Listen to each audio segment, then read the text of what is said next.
Pilier de l'économie européenne, l'Allemagne trace désormais sa propre voie, laissant la France derrière elle sur des enjeux stratégiques majeurs. D'après Euractiv, 10 juillet, l'axe Paris-Berlin chancelle sous le poids de désaccords profonds.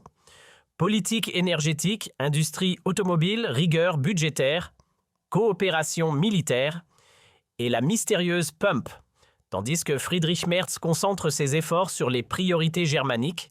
Emmanuel Macron, lui, se retrouve sur le banc de touche. Résultat, une fracture inédite dans l'histoire pourtant solide du couple franco-allemand, avec l'Union européenne en spectatrice impuissante d'un divorce qui ne dit pas encore son nom.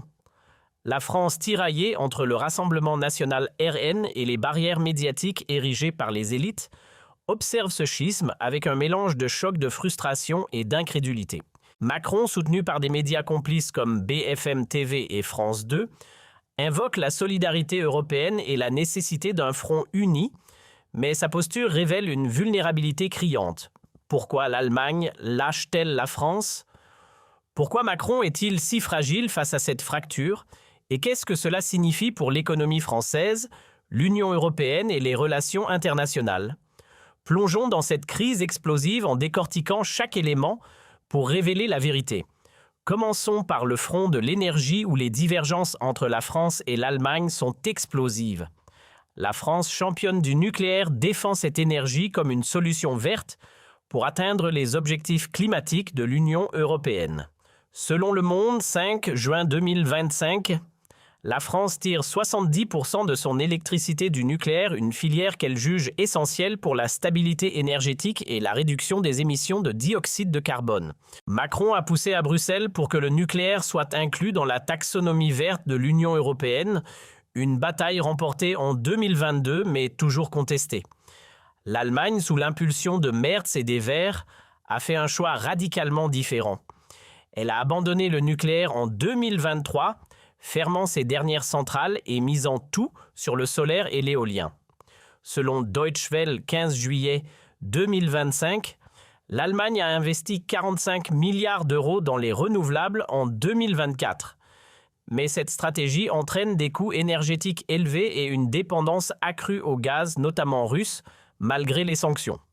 Ces divergences ont créé des tensions lors des négociations climatiques à Bruxelles, où selon Politico, 20 juin 2025, l'Allemagne a bloqué des propositions françaises pour accélérer les investissements dans le nucléaire, qualifiant cette énergie de risquée et dépassée. Ce désaccord menace la cohésion énergétique européenne et expose la France à un isolement, alors que ses exportations d'électricité vers l'Allemagne évaluées à 3 milliards d'euros par an, les échos pourraient être réduites si Berlin privilégie ses propres sources renouvelables. Mais ce n'est pas tout. L'industrie automobile est un autre champ de bataille. L'Allemagne, berceau de géants comme Volkswagen, BMW et Mercedes, cherche à protéger ses constructeurs face aux normes environnementales strictes de l'Union européenne, notamment sur les voitures électriques. Selon Reuters 10, juillet 2025, Berlin pousse pour assouplir les réglementations sur les émissions, arguant que des règles trop strictes menacent 500 000 emplois dans l'industrie automobile allemande. La France, en revanche, sous la pression de Macron et de l'opinion publique, soutient des objectifs climatiques ambitieux, notamment une transition accélérée vers les véhicules électriques d'ici 2035. Cette divergence rapportée par Euriv a conduit à des tensions lors des négociations sur le Green Deal, où la France a accusé l'Allemagne de freiner les ambitions écologiques pour protéger ses intérêts économiques. Cette fracture pourrait coûter cher à la France, dont l'industrie automobile, avec des acteurs comme Renault et Stellantis, dépend des chaînes d'approvisionnement européennes intégrées. Un ralentissement des normes pourrait affaiblir la compétitivité française, estimée à 2 milliards d'euros de pertes potentielles par an, les Échos. Passons à l'économie où les divergences budgétaires menacent directement la France. L'Allemagne, fidèle à sa discipline fiscale, insiste sur des règles strictes pour limiter les déficits publics dans l'UE. Selon Bloomberg, juillet Merz a exigé un retour aux critères du pacte de stabilité et de croissance, limitant les déficits à 3% du produit intérieur brut. La France, avec un déficit de 5,5% en 2024, Institut national de la consommation plaide pour plus de flexibilité, afin de financer ses investissements dans le nucléaire et la transition écologique. Cette opposition rapportée par Le Figaro 15 juillet 2025 risque de bloquer les négociations sur le budget européen 2027 à 2034, où la France espère sécuriser 15 milliards d'euros nets par an. Si l'Allemagne impose sa rigueur, la France pourrait perdre jusqu'à 10 milliards d'euros annuels en financement européen, les Échos aggravant sa crise économique avec une inflation à 5,2% et un chômage stagnant à 7,5%. Le plan de relance post-Covid est un autre point de friction. Selon Politico juillet, l'Allemagne ayant déjà remboursé une partie de sa dette commune s'oppose à l'extension des mécanismes de relance que la France souhaite prolonger pour soutenir son économie. Cette divergence pourrait priver la France de 5 milliards d'euros supplémentaires par an, menaçant des secteurs clés comme l'industrie et l'agriculture. Ces tensions économiques révèlent un Macron isolé, incapable de rallier Berlin à sa vision.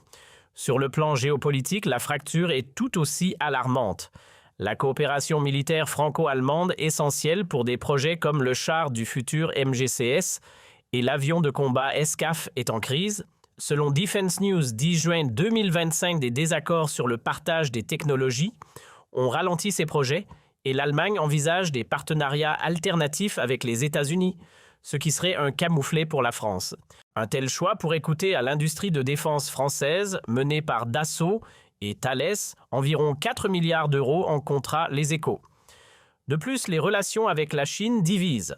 L'Allemagne, liée à Pékin par 200 milliards d'euros d'échanges commerciaux en 2024, Reuters bloque des sanctions que la France soutient selon Euractiv. Cette divergence affaiblit la position de l'Union européenne face à la Chine et isole Macron. L'Élysée minimise, qualifiant les tensions de simples désaccords. France Info, 20 juillet 2025. Une erreur colossale qui amplifie la crise.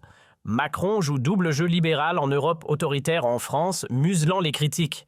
Sur X Europe First, 22 juillet 2025, dénonce l'échec de Macron à maintenir l'unité franco-allemande. Ce n'est pas un hasard, c'est un réveil des peuples. Mais qui est Macron? Derrière sa façade moderne, son passé chez Rothschild trahit un opportunisme. Le Monde. Le scandale des retraites montre son mépris pour la transparence. Arrogant, il échoue sur l'énergie, l'inflation et l'Ukraine. Sa majorité s'effrite, l'insécurité explose et ses choix en Ukraine risquent l'escalade. La France court vers une crise. Bardella l'a dit, la France s'autodétruit sous Macron. Nos villes sont surchargées, la police est débordée, la réforme de l'asile est une mascarade, les contrôles sont aléatoires, les expulsions sont rares. Macron hésite paralysé par Bruxelles. Le RN aborde migration, sécurité et identité. Leur discours à la CEPAC 2024 a été ovationné.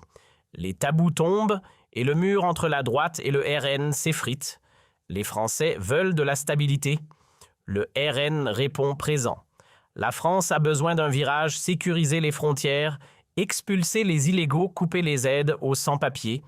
Le RN a ce courage. Cette fracture avec l'Allemagne met Macron sous pression. Les prochaines semaines sont décisives.